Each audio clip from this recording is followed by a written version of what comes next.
actually sometimes you just have to ask yourself, maybe this isn't a sign that it's going wrong, but it's just a test to see how bad I want it.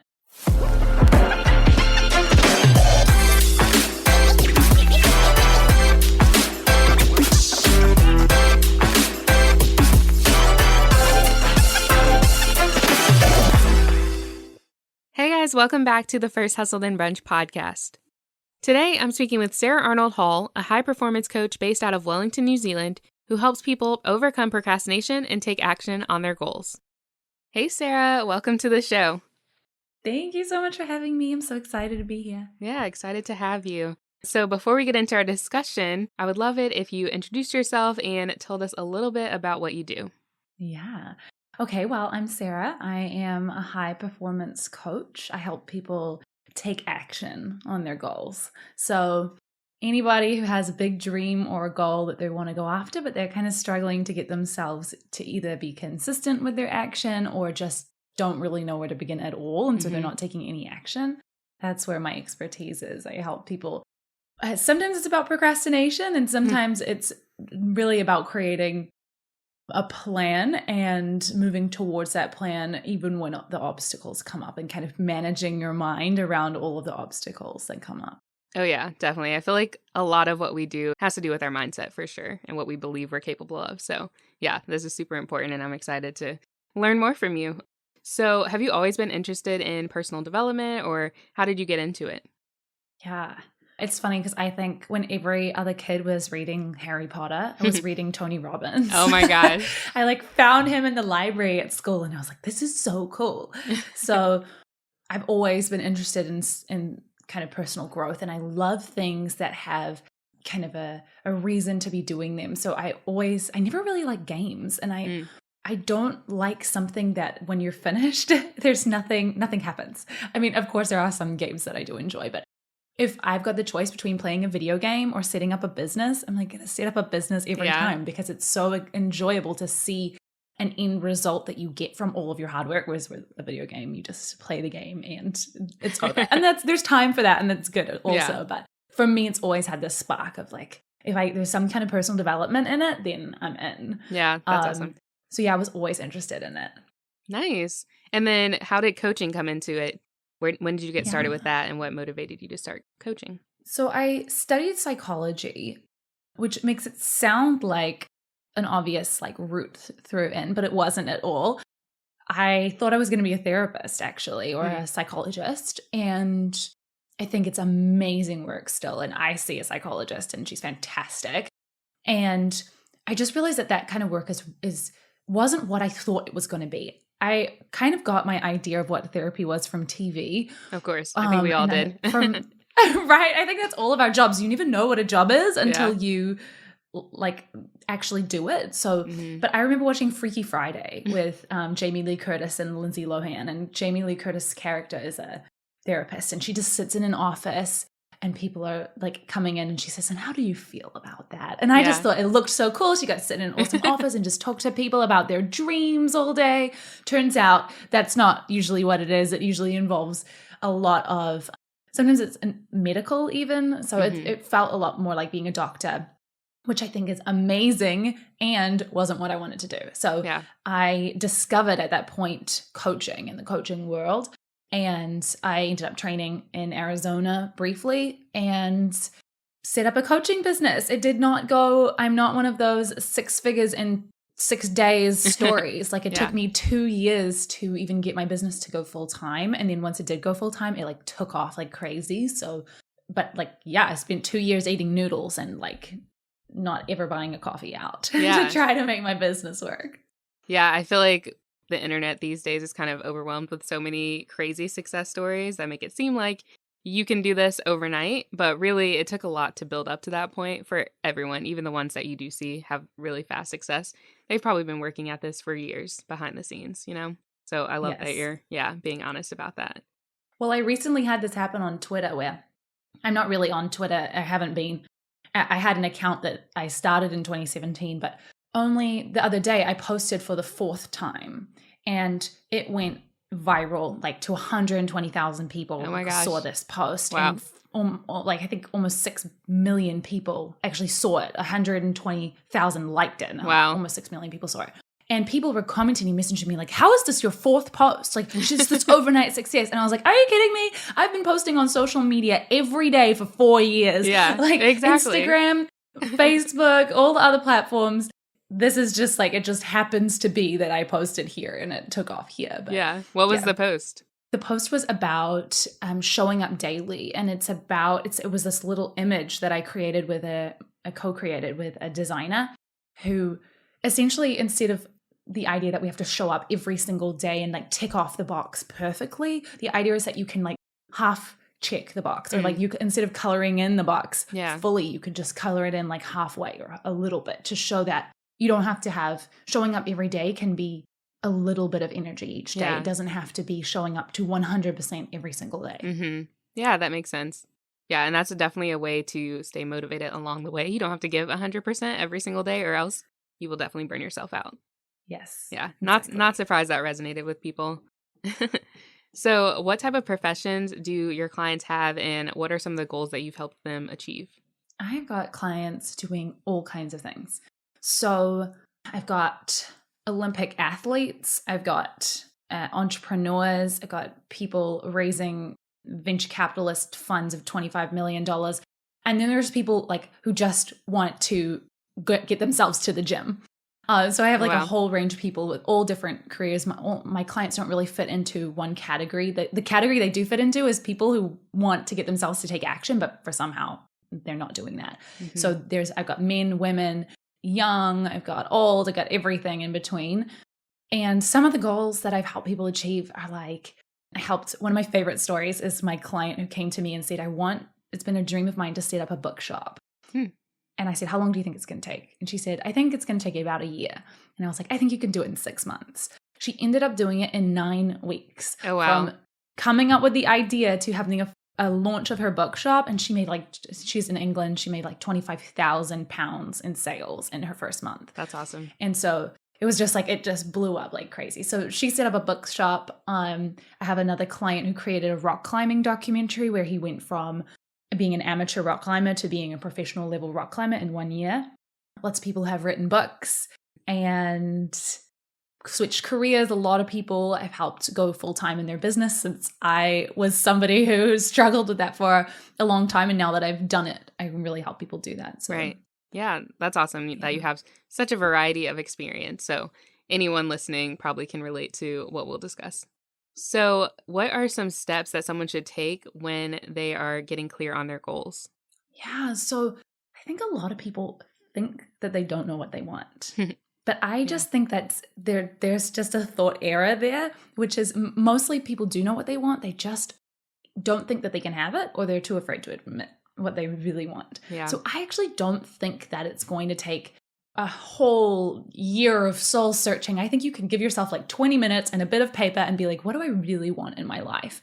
And actually just write it out. And I think if you don't know where to start with that, start with all the things you don't want, because I think that's pretty clear, and you can start to distill things. And even if it's really broad, like I think I want to work for myself, or I think I want to work at a company like this, you can just start to kind of get a general idea, and you can start moving towards your goal, even if it's kind of vague. Like I just had some clients who have come to me. They came to me wanting to have some kind of dream career in the sailing industry, but they didn't know what it was. And they've just landed their dream job. But the whole experience was us just together, we were just going after this goal with no idea what that job was going to be. It was just like exploring. And now they're like, when they saw it, they knew. They were like, oh, it's this job. And now they're going to sail all around the world. So it's really exciting. That's awesome. I love that you say that you can keep things vague and keep it open to opportunities, because that's kind of the opposite of what we've been taught, especially here in America. I don't know if you are familiar with SMART goals. Have you heard of that? Mm-hmm. Yeah. So it's like, oh, they got to be specific. You got to be able to measure them. And we do SMART goals in school. And when you get a job, they're like, okay, what are your goals? And they need to be very specific and all of this. And that really frustrates me, because I'm the type of person, just like keep it open. Like, here are the things I'm thinking I want to work towards, but I don't know how exactly I'm going to get there, but I know I will eventually. So yeah, what are your thoughts on, the SMART goals? SMART goals really works in a system, I think like a school or whatever, when it's like really clear. Obviously you can set the goal to get a next grade or whatever it is that you want to do. But in the real world, SMART goals I don't think are effective, because what they usually do is kind of paralyze us from taking any action at all if you don't know what your goal is. If you already know, maybe putting them into the SMART goals framework can work. But I actually believe in impossible goals, not smart ones. I don't think that they should be attainable, for example. It's like the A, right? Attainable. I'm like, no. I know. I hate that one. I don't think it's a good one, because I think what it does is it limits us from actually going after our potential. I would much rather shoot for more and then get slightly less than never shoot for what I could really aim for in the beginning. Exactly. I think our potential is huge. Yeah, and it keeps you motivated. The bigger the goal, the more likely your life is to dramatically change if you achieve it. And that's so much more motivating than like go to the gym twice a week. That's like not a motivating goal, but like climb this mountain or do a marathon. Like to me, that has a much more exciting outcome. And so you're more likely to actually go to the gym. Yeah, that's so true. And that phrase, impossible goals, I heard first from you, obviously. So do you want to speak more to that and, you know, the community that you've built around impossible goals? Yeah, thank you. Okay. I was inspired by this concept. I heard the idea of impossible goals kind of, or just like doing the impossible. You kind of heard people say this kind of concept. And I realized that most of the people who do incredible things are doing things that are completely out of what we like would think normally for somebody to do, which is exactly why we hear about it. And I particularly think that nobody ever really changed the world with a realistic idea. And I just hated being told, oh, be realistic, that's not going to happen. I once had a teacher at school tell me, I said I wanted to be involved in like film and movie industry. And he was like, that's never going to happen. Like, you don't live in Hollywood. You're not going to have any experience with that. And then while I was in high school, actually, a film was made about my family, and I got to be involved in the whole thing. Wow. In London, flew over there. Like the whole experience was just like, I just think that people limit themselves far too much. Yeah, absolutely. When they set themselves a realistic goal, like why not do an impossible goal? Exactly. And we don't even have to get into it, but other people projecting their limiting beliefs on you, like, that's not fair either. So, yeah, I'm sure that person was pretty shocked when they saw the movie come out. I think so. Yeah. Like, what? That's funny. Well, is it possible to set too many goals and become overwhelmed? Do you recommend only setting one and focusing on that? I think dream big and set all the goals, but work towards one just at a time. One at a time. I think the more goals that you have, the harder it is to focus on just one, and the more likely that they will take longer. You can do it, and I do have some clients working towards multiple goals at once just because they just physically cannot give up. Like they've got two businesses running at the same time, for example, and they're just not willing to give them up, but they go slower. It does happen slower than if they were able to put all their energy into one. So, but I think come up with a list, create your dream list of all the impossible things you want to do, and then just be like, okay, this is the one I'm going to focus on right now. Yeah. And I usually tell people to pick the one they'll be able to create momentum on the quickest. So actually, sometimes it's better to choose the one that you think is most likely to happen, because that way you just gain a bit of momentum, you build up a bit of self-trust that actually you can achieve that goal, and then continue on to the rest of the impossible ones. Yeah, that's a really good idea. I've definitely heard, it's best to focus on one goal, but also focus on a goal that could potentially impact a lot of other things. So maybe make that list and see, like, is there an overarching goal that you could work towards that would also impact these other things on your list? So yeah, that's a really good point. So, yeah, exactly. Yeah, so I feel like if you have so many goals that you're working towards, another thing that might happen is it leads to procrastination, because you're just kind of overwhelmed and you're just like, I'll just wait. So based on your experience, why do people procrastinate, and what are your tips for overcoming that? Yeah, okay. So procrastination is something that happens that we do when we feel certain emotions. And so I think that there are 5 key emotions that make people procrastinate, and they are confusion, overwhelm, self-doubt, fear, and lethargy or demotivation. So if you're feeling confused about what your goal is, you're not going to take action. You're going to procrastinate, or you're confused about your next step. Of course, you're not going to do it. if you're feeling overwhelmed, like there's just too much to do, you're not going to want to take action, so you won't do it. And the same with self-doubt, fear, and lethargy. If you just don't feel like doing it, you're probably not going to do it. You don't have the motivation in that moment. So in order to shift that, you have to change the thoughts that are driving those emotions. So instead, for example, if the thought is, well, like if you're feeling overwhelmed and the thought is there's too much to do, that's what's stopping you. The thought that you're having that there's too much to do. If you can think the thought, change it to something like, I can handle this. You're going to feel calm, or you're going to feel at ease, and then you're going to be able to take action. So really getting out of procrastination is not, people say like, it's just about just starting, or it's just about doing this. And like, they can work, but in order to just start, you have to get your brain on board with a new thought. So you've got to really work on switching your thoughts. And my favorite way to do that is just to ask yourself, what is the most helpful thought that you could think right now? And then why is that true? Why is that true instead of the other thought? Yeah, that's a really good idea. Yeah, I know that's something that I have struggled with in the past, and something else I've struggled with too is perfectionism. This probably happens to a lot of people, especially entrepreneurs. They're planning on launching a new product, new service, something, and it has to be perfect. I just launched a course in January, and I kind of forced myself to like, no, here's the day that I'm going to launch it. It needs to be as good as it's going to get, because I know I put out quality content anyway, so like, just make it happen. So what is your advice for someone who struggles with perfectionism?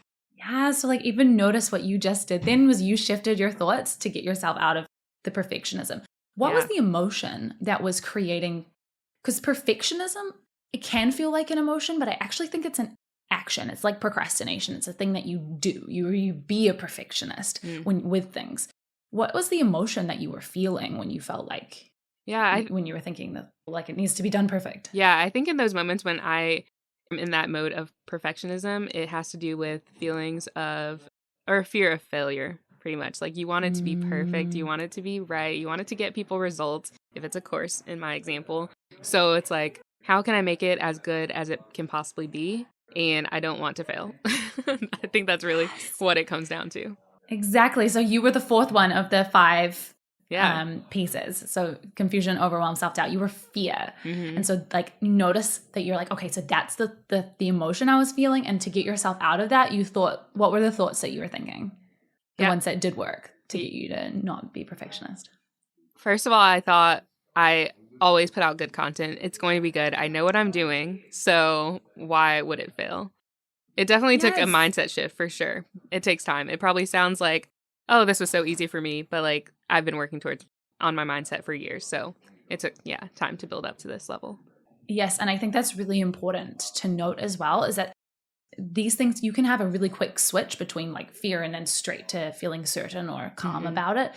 But you're right, like that the switch happens quicker and quicker the more you get good at noticing your thoughts and then shifting them to something else. Yeah, definitely. But also within the thoughts that you thought, which I think is really important, is you didn't just say, oh, it's going to be fine. You actually gave yourself evidence. What was the evidence? I can't remember what it was specifically that you just said, but you said, like, oh, it's going to be good because... Yeah, I know what I'm doing. So pretty much my course is on how to create and sell a profitable digital product. And I've done that for years. So I'm like, why would it be bad? Why would it fail when I know what I'm doing? So yeah, exactly. Yes, I gave myself examples. Exactly.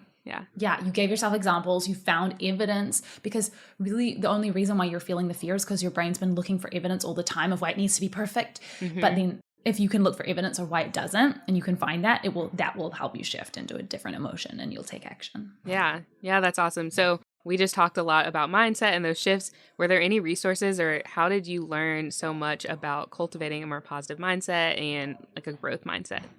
Yeah, I have to say, getting coached is one of the most powerful things that I experienced and why I ended up becoming a coach. Just the experience of having someone get in your mind and be like, wait a second, did you notice that thought that was going on there? Or like notice that was like an error. So I think the most powerful thing ever is the experience of being coached. But then if you don't have that opportunity or you haven't yet decided that you want to do that, I definitely think the resources that help me the most were like particular podcasts on mindset. So one of my favorite ones is the Life Coach School, or like maybe Brendon Burchard has some good stuff as well. That's who I trained under.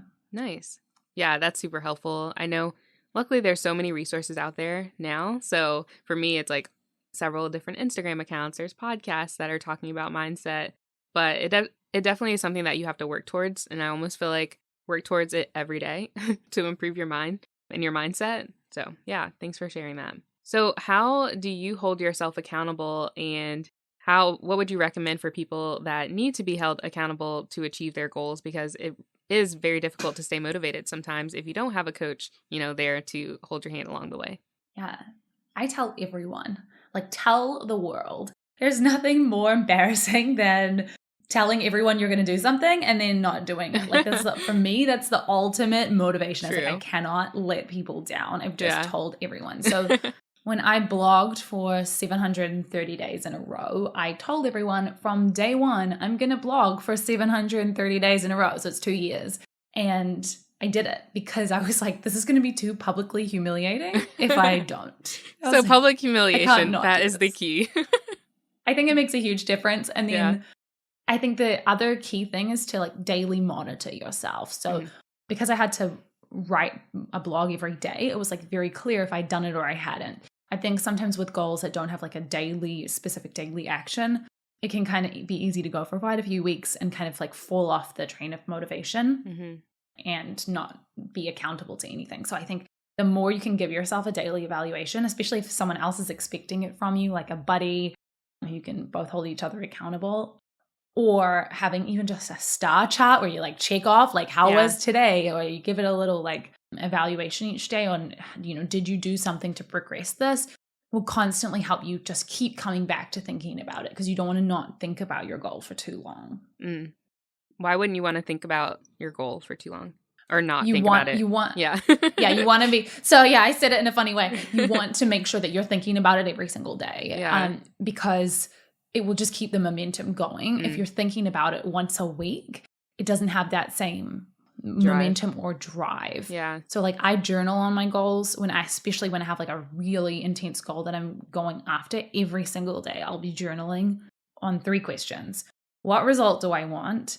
Who do I need to be to create that result? And now that I already am that person, what do I do? Yeah, that's such a game changer. I discovered that strategy probably a couple years ago, writing down your goals, but also embodying the version of you that has already achieved them. Game changer. Yes. Yeah, that's awesome. So you mentioned, we should tell everyone our goals, be very open about it. But what can you do if your family, friends, your partner, whoever doesn't support your goals? This happened to me. A lot of people, when I started coaching, didn't really understand A, what coaching was.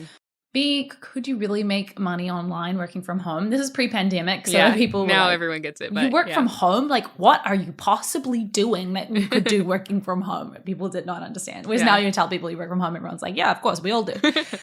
But so I was telling people who really were I just don't really get what you're doing. And I think for me, that was the main barrier, was people just didn't really understand. So it wasn't that they were not anti-supportive. They weren't trying to tear me down. They were just kind of I don't really get it.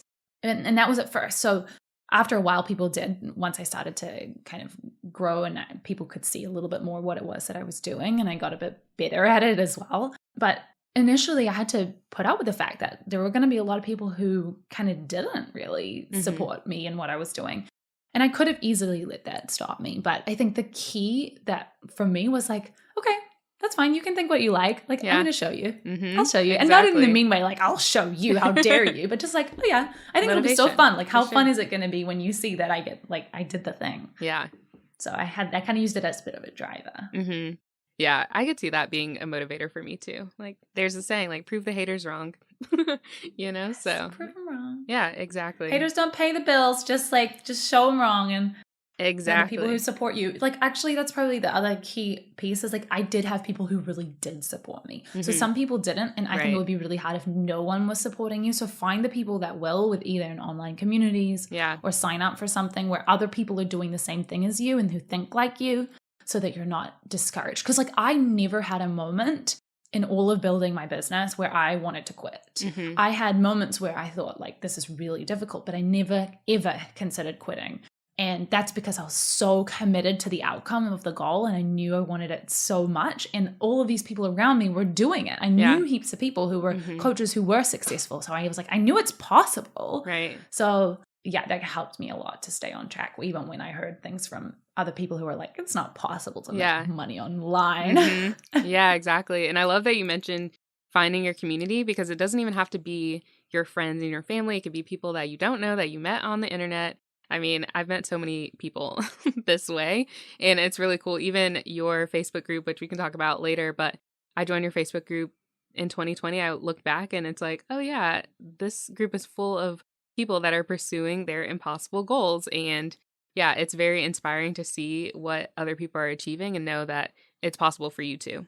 Yeah, I think so too. I love being in the community of people. I set it up for myself, really. I was like, yeah, it's going to be cool to have I'll be able to bring all these people together. But really, I was like, it's going to be so good to be in like a space that I have set up where everybody is going to get on board with the idea that we can all achieve any goal that we set. Yeah, exactly. And they say you are like the 5 people that you surround yourself with, and it doesn't have to be like physically surround yourself with. Think about the community that you're building around you. So yeah, that's great. Absolutely. So we've talked a lot about succeeding with your goals, which is great, but we all also experience failure sometime, or quote unquote failure. Can you tell us about a time when you didn't achieve a goal exactly the way that you planned to and what you learned from it? I don't think I've ever achieved a goal exactly the way that I planned to. See? It Great always point. goes wrong in some way, right? Yes. So for example, one specific one that really comes to mind is when I went to get my coach certification. So I was living in Brighton, just outside of London, at the time, and I wanted to go to Arizona for this coach certification.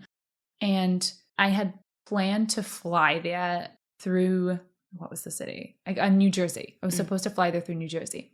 And when I got to the airport, I had forgotten to do some paperwork, and they were like, you can't get on the plane. And I was like, what? No. So I had to wait 12 hours in the airport before I could take another flight to New Jersey. I booked a flight, and immediately it was canceled. And I was like, oh my goodness. I was just like, so I had already not filled out the paperwork. Then the flight that I had booked after that got canceled. And so they said, okay, so we can't get you to New Jersey, but we can get you to New York. And they're very close by. Yeah. And I was like, well, what am I going to do? How am I going to get the next flight? Like the one from New Jersey to Arizona. And they were like, well, you can get a taxi. And I was like, okay. So having never been to New York in my life, I arrive in New York, get a taxi from New York to New Jersey. And while I'm in this taxi, the taxi driver, he's going pretty fast. And I'm thinking like, maybe this is just like, I'm really tired. I've already been crying all day because I didn't think I was going to make it to my certification. And I just thought, okay, maybe this is like normal speed and I don't know what's happening. Nope. Sure enough, a couple of minutes later, we're on the highway and some police pull us over. Oh no. And so we're sitting on the side of the road for like 15 minutes. And I'm thinking like, there are so many signs so far telling me this is a bad idea. Yeah. Like every single point, it's telling me, don't do this. Don't, like this. And I had already considered not going because I had to pay like $2,000 to get this new flight. And my boyfriend, it was like all the money we had at the time. He had literally had 15 pounds left on his card to take the bus home to Brighton. And that was it. That was all of our money altogether. And so I was seeing all these signs. I was like, this isn't like, this can't be it. Like, what is going on? And so he got a speeding ticket and then he dropped me off at the airport. But before he dropped me off, I said to him, like, because he kept the meter running on the taxi and it was already like a $150 taxi ride to go between New York and New Jersey. So I was like, I don't want to pay this. Yeah, not your fault. You were speeding. It's not my fault. You were speeding and we got pulled over for 15 minutes. And he locked the doors on me. Oh my gosh. It was dead of night. It would have been 1 or 2 in the morning. I had this whole idea, like when he pulled up, I was just going to open the door a little bit, put my foot out, and there would be people around and it would be fine. No, there was not a soul. The airport was actually closed in the middle of the night. So there's only, when I finally did get in, there was only cleaners. So essentially when he locked the doors, I thought I could get kidnapped at this point. So I was like, I will pay you any amount of money that you say, no worries. And I swiped my card and I got out. Now that I think about it, maybe it wasn't the smartest thing to do, challenge some random man in a taxi in the middle of the night for money. In a different country also. Right? In New Jersey or New York, of all places in the world. I was like, maybe not. But then I finally slept on the floor all night next to, like, the cleaners kept making me move in this airport until I finally got there. I arrived 2 hours late, but I made it to my training and I became a high performance coach. And what I learned from that was actually sometimes you just have to ask yourself, maybe this isn't a sign that it's going wrong, but it's just a test to see how bad I want it. It's like, I like that. I like to think that the universe was saying to me, hey, like this is going to be a tough road you're going to go down to become a coach. So like once you get the certification, it's going to be tough to build your business. So like we got to see if you're made for this or not. And so I like to think of that instead of seeing things as like a bad sign. Yeah, because I feel like, not that we're taught this, but I feel like everyone sees signs and they're like, oh, if it's hard, if it's tough, it's not for you. Like it should always be easy. And that's just not necessarily the case. Yeah, exactly. I love that perspective. Now that's going to make me think of any obstacle I encounter, like, oh, this is even more motivation. Like this is a sign that I need to do it. Any sort of resistance. Exactly. And I think it's important to know with your intuition, like you can tell if you feel like sick to your stomach about something. Right. It's maybe a sign not to do it. But if it's, for me, I really wanted it, and it just somehow these obstacles just kept coming up. So it was just a test. Yeah. Well, that's awesome. Thanks for sharing. Yeah. So this has been super helpful, and I'm sure you've inspired a lot of people to sit down and write out their goals and plans for their future. And so one last question that I asked all of my guests this: what is the most important lesson you've learned when it comes to mindset, goal setting, anything in your career that you think would be helpful for everyone in our audience to know? The biggest thing for me was, I wish I had learned earlier that I shouldn't try to take action from the place of where I am right now. I should try to take the action like I'm already there. So embodying the version of me who already has what I want is going to make a huge difference. So for me, that's often, sometimes I'll think about my future self, but I'll often also think about somebody that I really am inspired by, like Michael Jordan has been a big one for me. Every time I think about what would Michael Jordan do and take action from that place, it's always a no-brainer. Of course, he would just do the thing. Like he's not even going to have any drama in his mind about something being difficult or hard. He's just going to do it. That's such a good idea. Yeah. It's like, who's that person that inspires you? And just think, what would they do if they were in my position? They'd probably just go after it. Yeah. Exactly. That's an awesome tip. I'm definitely using that one. Awesome. So good. Yeah. Well, thank you so much. To close out, where can listeners find you online? Yeah, they can find me at sarahArnold-Hall.com and Sarah Arnold-Hall on any platform. Awesome. Well, thank you so much. It's been great speaking with you today. Awesome. This was fun. Thanks so much for having me. Thanks for tuning in to the First Hustle Then Brunch podcast. If you enjoyed this episode or learned something new, I'd love if you subscribed and left us a review. Another way to support the podcast is to take a screenshot of this episode and share it on your Instagram story. Tag me at First Hustle Then Brunch so I can repost it. Thank you so much for supporting the show, and I'll see you in the next episode.